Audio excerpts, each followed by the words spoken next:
Broadcasting from the campus of Ohio Northern University, you're listening to WONB Ada. Well, folks, it's that time of the week again. It's the weekly sports conversation on WONB Sports Radio. My name is Grant Pepper, and this week we have a special edition of the weekly sports conversation. We have four members of the Ohio Northern men's basketball team with me here today: Joey Hurless, Nate Berger, Travis Feitshans, and Joey DiOrio, all in the studio here. You're going to want to stay tuned because on the other side of this break, we've got Joey Hurless, the single-season assist leader in Ohio Northern men's basketball history, here with us. Keep it here. This is WONB Sports Radio.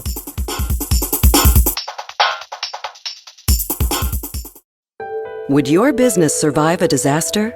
Nearly 2/3 of businesses aren't prepared for an emergency, and 40% of businesses that experience a disaster never recover. Make an emergency plan now before it's too late.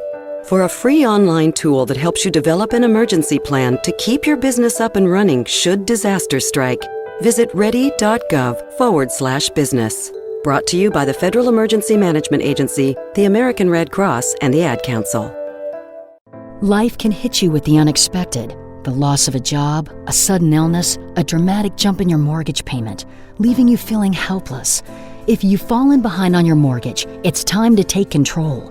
You don't have to lose your home. The National Foundation for Credit Counseling can help. Call us at 866-687-6322 or visit mortgagehelpnow.org. Real solutions for real people. NFCC member agencies are approved by the U.S. Department of Housing and Urban Development. 7 out, corrals the rebound, he's bringing up the floor. Now Joey Hurless stepping into another deep one, and he gets it to go. The Polar Bears on a roll from downtown. They're 3 for 3. Joey Hurless feeling it early, though. You could see from the very beginning he wanted that ball to immediately catch and shoot. He had no other option on his mind. Welcome back into the weekly sports conversation, folks. My name is Grant Pepper, and this week I sat down with Joey Hurless, who recently broke the single-season assist record at Ohio Northern. Here's what Joey had to say. So, Joey, your role on the team has been a little different this year than last year. Obviously, you're playing a lot more minutes, and you're a captain on this team. Can you talk about specifically what your role is on and off the court for this team? I think on the court, it's similar to last year, but like you said, there's more responsibility. Obviously, playing more minutes. Being a point guard, it's kind of my job to make sure we're all on the same page, kind of that term a lot of people throw around, like player coach, making sure that everybody knows kind of what defense we're in. We're running the sets correctly, making sure I can set up the guys. I like to pass the ball a lot. Obviously, we have a ton of guys on this team that can score, guys that can shoot, guys that can finish down low. So it's kind of my job to get them the ball in positions where they can be the most successful. And then off the court, kind of being the leader of the team this year, being named the captain. It's just about like working hard and showing the guys that, you know, there's more than just the stuff in between the lines. It's working hard in the classroom. It's being responsible, you know, representing Ohio Northern men's basketball the way it needs to be represented. So it's just showing those guys, you know, what it takes. A lot of the younger guys are kind of a young team, not having any seniors, and showing those guys kind of what it takes to be successful, like during the season and outside of the season when it comes to working hard when no one's watching, stuff like that. You kind of took a little bit of a different role this year, and in terms of shooting the ball, it seems like you're shooting a little more. Is that something you worked on this offseason, and what other things did you work on leading in this season that have helped improve your game? Yeah, I mean, I always work on shooting in the offseason. Obviously, it's still something I need to improve. My percentages aren't quite where I want them to be right now. But it's definitely something I've worked on. You know, being able to step in and take the open three is something I really tried to work on in the offseason, being able to catch and knock that shot down.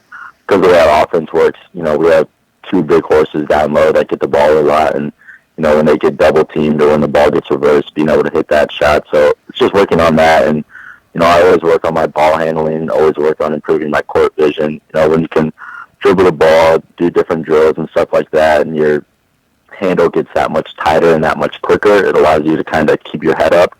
I think that's transferred over into me being able to, you know, get more assists per game this year and try to turn the ball over less because, you know, I'm confident in that ability, I guess, going up and down the court. Aaron Thress really has also improved a lot this year. Can you talk about what it's like playing with a big guy, a center like Aaron, who can score the ball and rebound the ball like he's been able to, especially recently?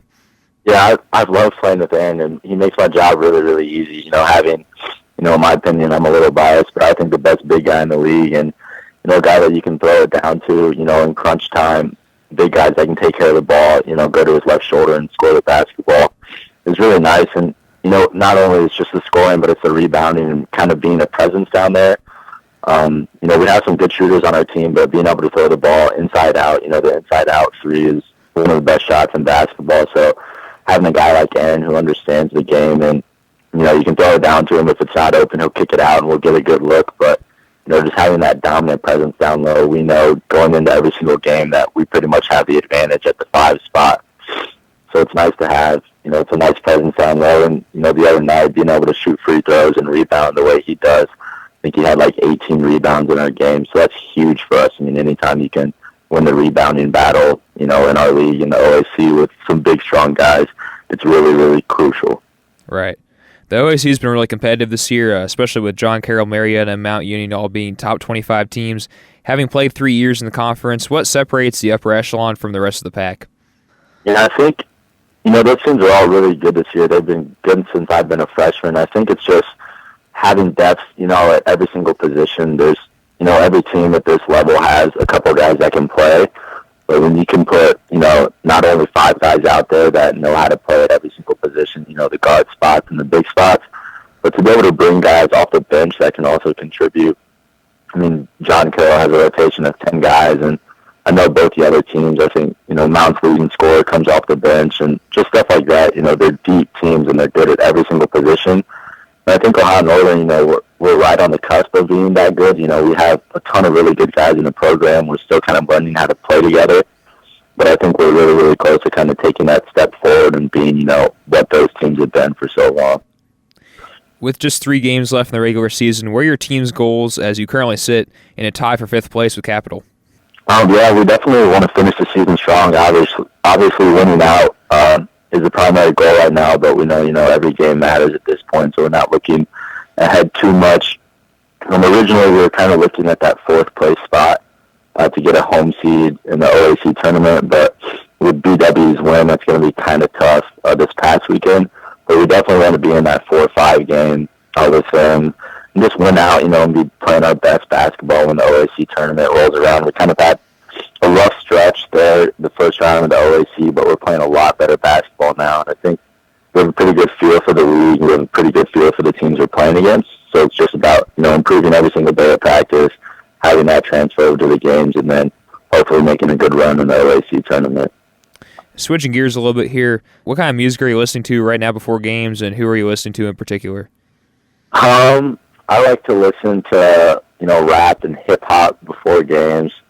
I'm a really big Drake fan. I think he's kind of taken over the basketball hip-hop scene kind of with his influence with Toronto Raptors. So he's definitely always in my playlist. And, Future is another up-and-coming rapper that I'm definitely always listening to before games. It's kind of the type of music that gets my blood flowing and kind of helps me focus on, being great, living up to your potential, stuff like that. So you're a farm biz major. What draws you to that field, and what's your dream job? That's actually one of the big reasons I came to Ohio Northern, not just the basketball aspect, but I was really interested in healthcare.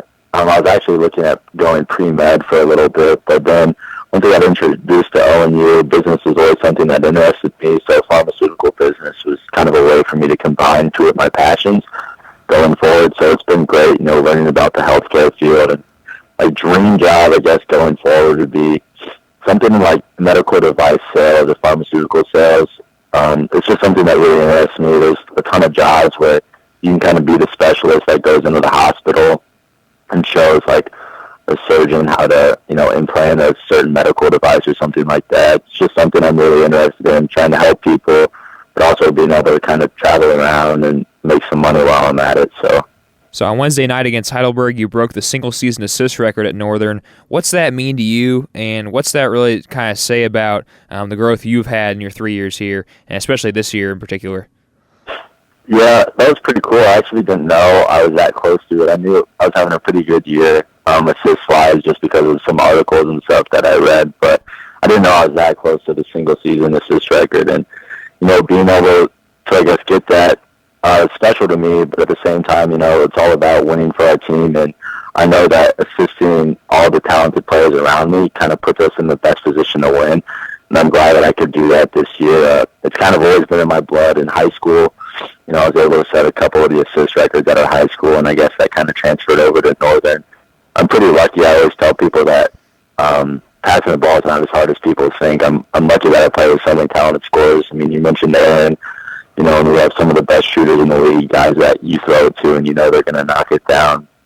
But as far as growth, I guess it just shows my core vision. I think the first year I played here, people talk about it a lot, transferring from high school to college. The game's a lot faster, guys are bigger and stronger, so you have to kind of get that feel for the game, and the more I was able to play, the more I was kind of get in tune with, okay, I can make this pass. I know that, when we run this play, that this is the look I need to look for. So just stuff like that. It's just about growing as a point guard and maturing and, having the confidence in yourself to know that you can make those plays for the team. There's no seniors on this year's team. What's that like, and how are you trying to build off your experience this year as a young team to help you in your senior campaign next year?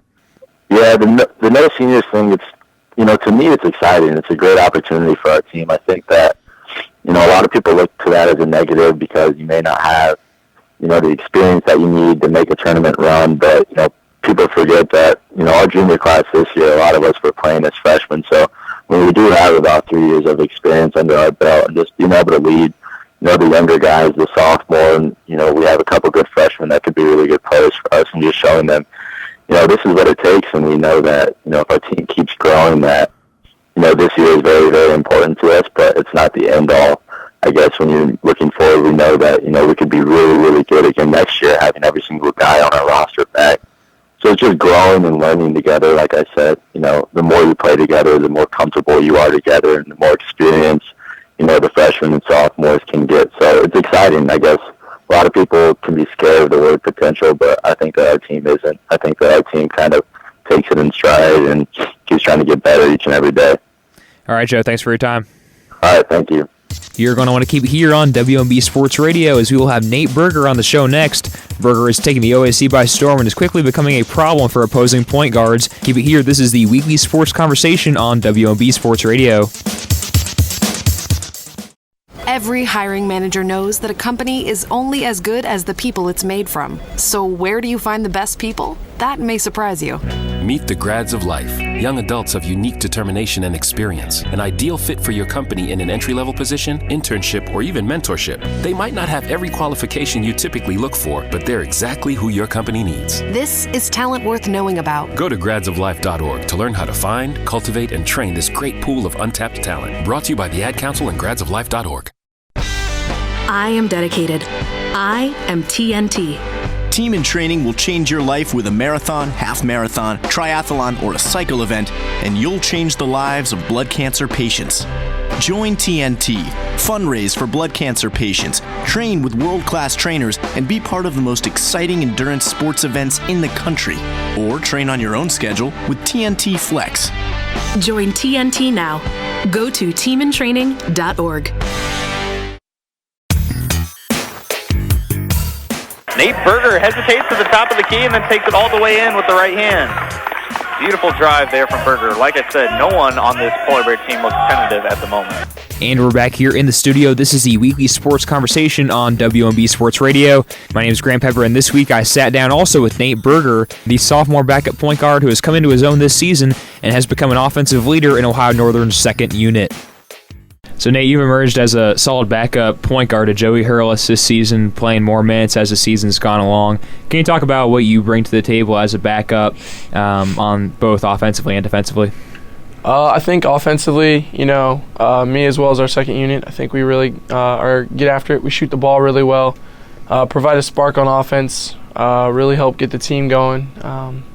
Defense, we like to pick up and get after them aggressively. Since we have fresh legs, we really can get after the other team, and we're able to really push the tempo and pick up speed.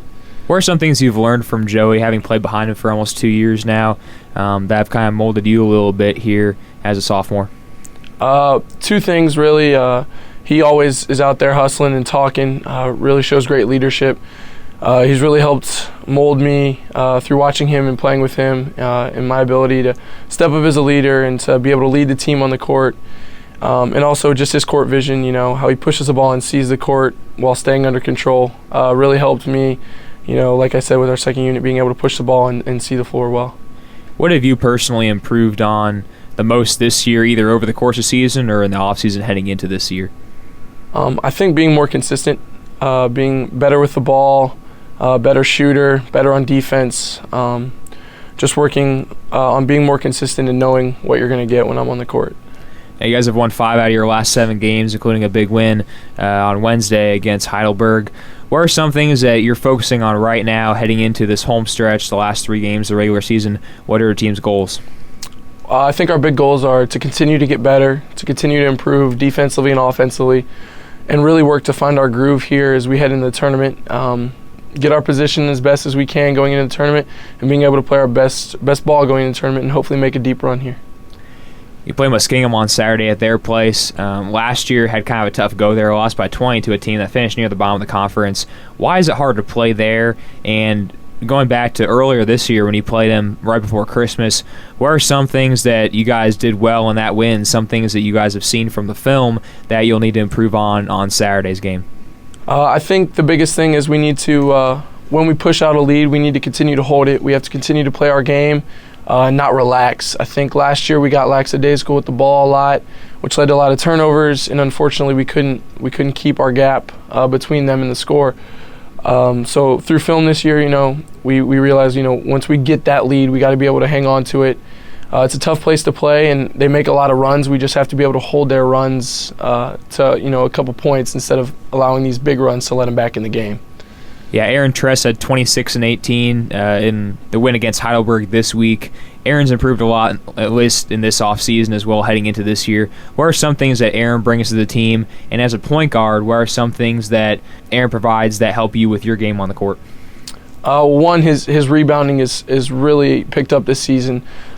He attacks the glass offensively and defensively, so you have a big presence down there that'll allow you to get second chance shots as well as holding other teams to one shot. And then also his ability to step out and hit the jump shot. So off of pick and rolls, he not only can roll in and post hard against their big guys, but he can also step out and space the floor, allowing you more room to drive, as well as being able to knock down that jump shot. Now, you guys went to Canada before the season this year for a little preseason action, stayed there for a few days in Toronto. What are some things that trip did for you guys? What was kind of the purpose of that trip, and what did you get from it? For me, what I got from it was we're a good team and we're very talented. We took 2 teams, went split squad. Each team played 2 games, and each team held their own very well in both games. I think we realized the talent we have and how good we can be when we come together. It was a fun trip, and I know the guys enjoyed it, so it was a nice little break, but also good to see the talent we had coming into this year. It's been a long season. Like I said, you guys started preseason pretty early because of the Canada trip. First practice is on September 19th, so how's your body holding up? How are you guys keeping fresh? Well, it has been a long season, longer than most, especially with the Canada trip and conditioning. But the biggest thing is trying to stay off our feet as much as possible outside of the gym. Practices get trimmed down a little bit, so we're able to kind of save our legs a little bit there, go over what we need to go over, make sure we're ready, but don't push ourselves too hard because we know it's been a long season and we hope it continues to be a long season as we go in the next couple weeks. With more playing time this year, you've got to play against some pretty elite guards in the OAC, Linane, Jakubik, to name a couple. What is the difference, really, at least in your eyes, between some of the elite point guards, the middle-of-the-road point guards, and then some of the point guards maybe at the bottom of the conference? Well, I think the biggest thing is their leadership and their poise during the game. If something doesn't go their way, or if a call or shot doesn't go how they plan for it, they really bounce back quickly. They're on to the next play.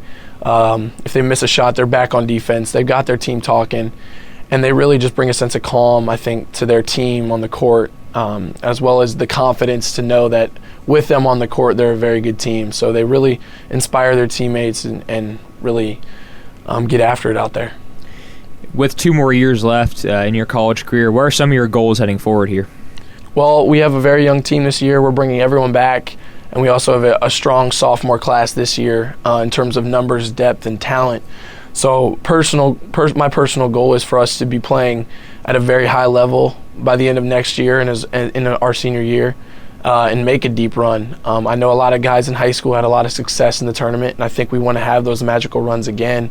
So I think for me, and I know a lot of other guys, we want to be able to take this core group and be able to make a run and do something special for Ohio Northern men's basketball. All right, thanks for your time, Nate. Appreciate it. On the other side of this break, we will head to the third quarter of this four-part edition of the Weekly Sports Conversation featuring 4 players on the men's basketball team. Next up is Travis Feitshans, the sophomore power forward. Keep it here. This is the Weekly Sports Conversation on WONB Sports Radio. You wanted to be a teacher when you were little, but as you grew up, things changed. Teaching just didn't seem like the best option anymore, so you decided to become something else. But what would your 12-year-old self say? Interesting and innovative things are happening in teaching today, so it's time to put it back on your list. Don't try to convince yourself otherwise. You had it right the first time. Find out how you can make more at teach.org. Make more. Teach. Brought to you by Teach and the Ad Council. Poked away by Travis Feitshans. Trent comes up with it. Joe Hurless up to Feitshans. Feitshans lays it in with the right hand. Feitshans getting done on both ends of the floor. First poking it free and then being sure to finish off that transition, making a good run. Welcome back into the Weekly Sports Conversation, folks. My name is Grant Pepper, and this week I also sat down with Travis Feitshans, our third guest of 4 here today. Feitshans is a power forward for the Polar Bear basketball team and has been a valuable asset as a shooter and rebounder so far this season. All right, Travis, so you've had concussion and missed the last 2 games against Mount and Heidelberg, both pretty close games. Can you walk us through what happened with that? It happened at the John Carroll game, right? Yeah, it did. The point guard pushed it up the court and threw it ahead to the center, and I slid over to take a charge, and he bumped me pretty good, and I hit my head on the ground. And you went back in the game after that. What kind of feelings what was going on in your head, both literally and figuratively, and how were you allowed to go back in the game after that? The trainer, Eric, took me to the side and did some tests, and at the time I didn't have any headaches or anything, so went back in, felt pretty good. After the game, kind of had a headache, but kept that to myself. But during the game, felt pretty good. You've emerged as a leader on this year's team, someone who's taken charge of the front court along with Aaron Tress and others. What kind of leader are you, and what kind of teammate are you in that team environment? More like a silent assassin. I'm pretty quiet, but try to lead by example. So you're pretty solid with the ball also, pretty fundamentally strong down low. Who taught you to play like that, and what have you learned in your career as a basketball player that's made you be that kind of player? It started with my dad. He was a high school coach when I was growing up. He's worked with me growing up with AU and just getting in the gym a lot. He has been a big influence on me. How has he impacted your life both on and off the court? And are there moments where you're ever kind of, I don't want to say tired of him being over your shoulder, but he's a coach and a parent, so what's that like? Right. He's been a high school coach as I have grown up. We have a lot of conversations about basketball on and off the court. He's worked with me in the gym a lot of Sundays, and he's pushed me hard. And I don't know, sometimes he gets annoying, but it's good for me.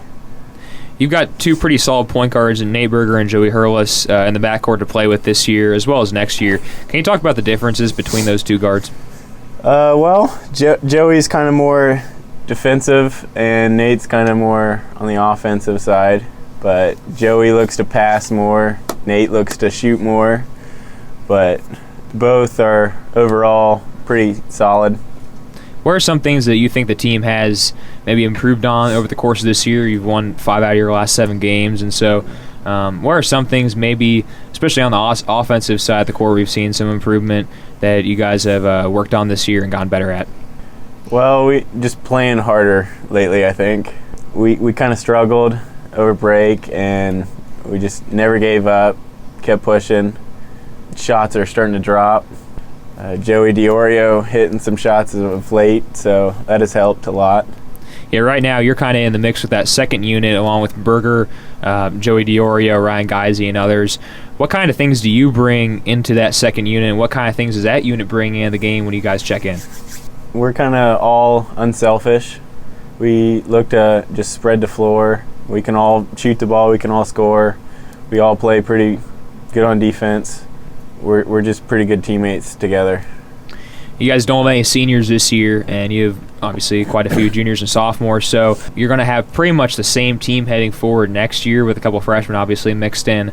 What is this year's and past year's experience going to bring to this next year in terms of, okay, this is this junior year's last year as a class, and then sort of how is that experience going to help you, especially as a young player in the following years?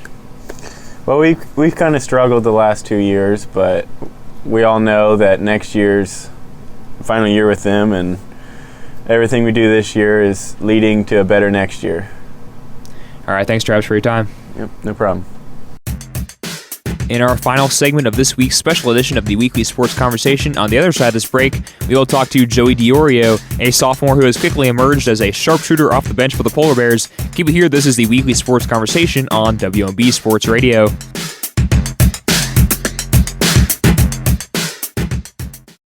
In the small town of Elmira, New York, a boy was born into an all-American family. The odds of him achieving his dream in the fashion industry? 1 in 23 million. The odds of having a child diagnosed with autism? 1 in 68. I am Tommy Hilfiger, and my family is affected by autism. Learn more at autismspeaks.org/signs. Brought to you by Autism Speaks and the Ad Council. And that's the guy you don't want to leave wide open. Joey DiOrio hits the corner three. Welcome back into the Weekly Sports Conversation on WONB Sports Radio. My name is Grant Pepper, and in the fourth and final segment of this week's special edition of the Weekly Sports Conversation, I sat down with Joey DiOrio, a sophomore sharpshooter who is quickly emerging as a key component to ONU's second unit. Here's what Joey DiOrio had to say. All right, Joey, so you've seen more time this year playing the wing behind Connor Baker in that second unit. What do you bring to the table on this year's team? I definitely feel like I can be an emotional leader both on the court and on the bench, promoting the team when they're playing well and giving them an uplift when I'm on the court. And I also think that I bring shooting, obviously, to the floor as well. What are some things that you improved on last offseason to make you a better player this year? I actually worked out with my high school freshman coach, Casey Teeters. He did a lot of college workouts. He went to Ohio Wesleyan and was a good point guard there, and he worked out with me 3-4 times a week. And we did a lot of shooting drills, a lot of dribbling drills. I definitely would attribute my successes this year and improvements to him. And conversely, what do you think you need to work on heading into this offseason? Obviously, the season's not over yet, but in the following months to make you a better player in your junior season next year? Definitely think you need to get bigger, faster, stronger, as with anything. And I definitely think I need to work on dribbling and attacking the basket a lot more rather than being a one-dimensional player who just shoots. You talked about how you're an emotional leader on this year's team. Oftentimes, the team will get pretty hype after you hit a three and everyone's celebrating. Some people might think that it's a bit too much, or that celebrating shouldn't be as big a part of the game. Speak to that a little bit, and speak to what an emotional leader can bring to a team. I definitely think celebrating after a shot or after a made basket is necessary. Like it gets everyone involved, and it becomes an emotional lift for not only the people on the court and the people who are on the bench and not playing. You're a state champion, winning your junior year of high school at Bishop Watterson in Columbus. Can you talk about that experience and what you learned from it? I definitely think playing for Bishop Watterson and making the deep run into the state tournament helps. On that team, I was the emotional leader. I was the person who got into it, as we previously talked about. And I also think it teaches how to stay even keel throughout the entire season, throughout an entire game even. It's not just about one play, but you have to remain level-headed throughout the entire game, and that inconsistency is what wins games and wins championships. You played alongside Matt Hughes on that team and now plays for Otterbein. He's a pretty good player. What's it like playing against him in the OAC? Is that weird, and is it kind of cool, though, knowing you're going to be playing against him for 2 more years? Oh, I love playing against Matt Hughes. He's a great guy. I enjoyed playing with him at Watterson and seeing him across the court though enemies on the court, we were definitely friends off the court, and I look forward to playing with him and against him the next 2 years. You guys have been playing better of late, winning 5 of your last 7. What are some things that you're doing as a team in this last stretch and this final stretch of the season that have led you to some wins, and what are some things you need to do over the next 3 games, maybe 4, to help finish out the season strong? Consistency. We're definitely playing with a lot more consistency offensively and defensively. Scoring and shooting well definitely helps, but consistency on the defensive and offensive end is definitely leading to the success we've been having of late. At Mount on Saturday, you hit 4 threes seemingly in a row. What's going through your head when you're just lining them up and knocking them down? It seems like your feet aren't even set before the shot's up. Can you walk me through what's going through your head in a time like that? Nothing. You literally just got to line them up and knock them down, just as you said. You played baseball at Watterson, and from what I know, you've got some Division I offers in baseball. Can you talk about that, and can you talk about why you chose basketball over baseball? I would say it's for the love of basketball. Nothing knocking baseball, but I enjoy playing basketball. The day-to-day practices and even the games, they're a lot more intense, and it's for my love of basketball. There's nothing against baseball at all. You played catcher. What was your favorite thing about playing behind the plate, and what were you best at? They were both the same thing. I loved when someone stole and I was able to throw them out. Yeah. Satisfaction of getting them out at second base. Having worked the ONU men's basketball youth camp in the summer the last couple of years, I know your little brother Johnny DiOrio can hoop a little as well. What have you been able to teach him on the court per se, and who's the better DiOrio? On the court, I would say I've taught him definitely throughout his development how obviously the basics, dribbling, passing, shooting. But I think also I've taught him how to be an emotional leader and playing with wearing his heart on his sleeve. And Grant, Johnny DiOrio will be the better DiOrio when the time comes. Can you talk about that experience of working the summer camps at Northern with Coach Bensman and kind of what, if any impact that's had on you? Oh, it's had a major impact. I've enjoyed watching the next generation of basketball players and trying to be able to teach them a little bit of what basketball is all about. Coach Benz does a great job with that. He runs an excellent program. I would highly recommend for all the young players out there to come. You're one of many engineering majors on the team as you're a mechanical engineering major. What draws you to that field, and what's your dream job? From a young age, I've had an affinity toward puzzle solving and sciences, so engineering I felt was a good field for me. It combines both very well. I would say that I have not decided on what my dream job would be yet. The engineering field is a wide range of job opportunities, so I'm really looking forward to what there is to come and what offers I have in the future. All right, thanks for your time, Joey. No problem. Thank you for having me. All right, folks, that's all the time we have for today. Thank you for listening to another edition of the Weekly Sports Conversation on WONB. For all news and updates concerning Ada and Ohio Northern athletics, keep it here on WONB Sports Radio.